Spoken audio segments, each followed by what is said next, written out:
بالله كم تستطب القروح ويبرأ جروح الكسير الجريح وينشط ذاك السقيم. حضرت ابو معبد رضی اللہ تعالیٰ عنہ نے صرف ایک دفعہ اللہ کے نبی صلی اللہ علیہ وسلم کو رسول اللہ کہا جب کلمہ پڑھا ہے، لا الہ الا اللہ محمد الرسول اللہ، جب کلمہ پڑھا تو صرف ایک ہی دفعہ محمد الرسول اللہ کہا تھا. اس کے علاوہ اللہ کے نبی صلی اللہ علیہ وسلم کو مبارک کہتے ہیں کہ اللہ کے نبی صلی اللہ علیہ وسلم مبارک شخصیت ہیں، ہمارے گھر میں تشریف لائے تھے. ہمیشہ اللہ کے نبی صلی اللہ علیہ وسلم کو محبت کی وجہ سے، فرط محبت کی وجہ سے مبارک کہہ کر پکارتے.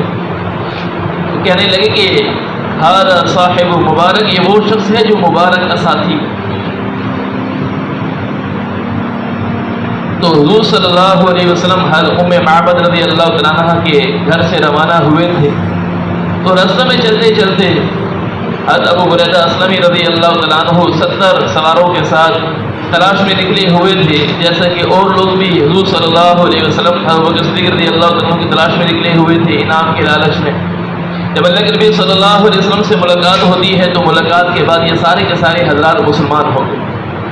حضور صلی اللہ علیہ وسلم ان کے ساتھ روانہ ہوئے. آگے چلتے چلتے زبیر بن عوام رضی اللہ تعالیٰ عنہ مسلمانوں کی ایک جماعت کے ساتھ کسی تجارتی سفر میں گئے ہوئے تھے، واپسی میں ان سے ملاقات بھی ہو گئی. یہ حضرات بھی ان کے ساتھ ہو گئے اور یہ قباء میں پہنچے. جب قباء میں پہنچے ہیں تو قباء والوں نے حضور صلی اللہ علیہ وسلم کا استقبال کیا.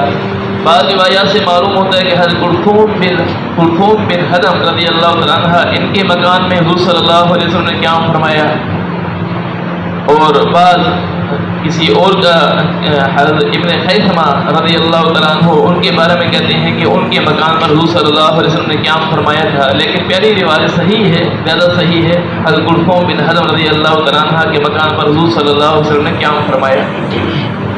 تو قباء کے قیام میں حضور صلی اللہ علیہ وسلم نے قباء میں مسجد تعمیر، یعنی اس مقام پر حضور صلی اللہ علیہ وسلم نے مسلمانوں کی سب سے پہلی مسجد کو تعمیر فرمایا، قباء مسجد. اور اس قباء مسجد کے بارے میں بڑی تعریف آئی ہے.